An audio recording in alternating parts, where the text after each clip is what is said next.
అందరికీ నమస్కారం అండి. పల్లెటూరులో పట్నమమ్మాయి ఛానల్కి స్వాగతం. ఈరోజైతే గుమ్మడికాయ కర్రీ, అది కూడా మన పురాతన పద్ధతిని అనుసరిస్తూ మంచి మంచి టిప్స్తో అయితే కర్రీని అయితే చేసుకుందాం. ఈ కర్రీ చేసినారనుకోండి, అసలు ఎంత అన్నం వేస్తే అంత తినేస్తారనమాట. ఒక్క ముద్దకి టేస్ట్ అనేది పెరిగిపోతుంది. ఖచ్చితం ఇది మాత్రం. ఇందులో మనకి ఇప్పుడు గుమ్మడికాయ ఎప్పుడు ఒకసారి తీసుకోవడం చాలానే మంచిది.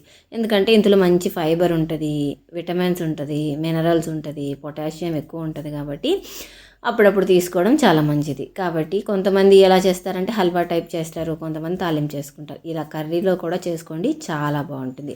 నేనైతే పెళ్లి గుమ్మడికాయ తీసుకున్నా, ఇంకా అయితే పైన చెక్క అయితే తీయలేదనమాట. సీడ్స్ తీసేసుకొని చక్కగా అయితే కట్ చేసేసుకుంటున్నా. ఇక్కడ మనం కట్ చేయడమే పెద్ద టాస్క్, ఎందుకంటే పైన మనకి స్కిన్ అనేది కొంచెం మందంగా ఉంటుంది కాబట్టి మనకి టైం అనేది పడుతుంది. మీకు కావాలంటే చెక్కు తీసుకొని వేసుకోండి. నేనైతే అలానే కట్ చేసేసుకున్నాను అంతా కూడాను. గ్యాస్ మీద అయితే కడాయి పెట్టుకొని కొద్దిగా ఆయిల్ వేసుకోవాలి. ఆయిల్ హీట్ అయిన తర్వాత కొద్దిగంత ఆవాలు, కొద్దిగా జీలకర్ర, కొంచెం మంచినపప్పు వేసుకొని అవి దోరగా వేగి చిటపట్లాడిన తర్వాత సన్నగా కట్ చేసిన పచ్చిమిరపకాయ, ఎండుమిరపకాయ అయితే వేసేసుకుందాం.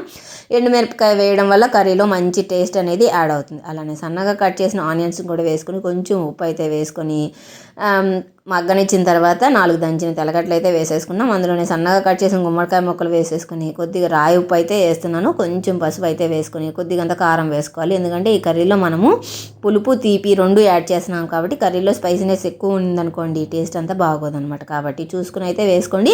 మొత్తం కూడా కలుపుకొని ఒక 10 నిమిషాలు మగ్గనిస్తే మన గుమ్మడికాయలు అయితే ఉడికిపోతాయి.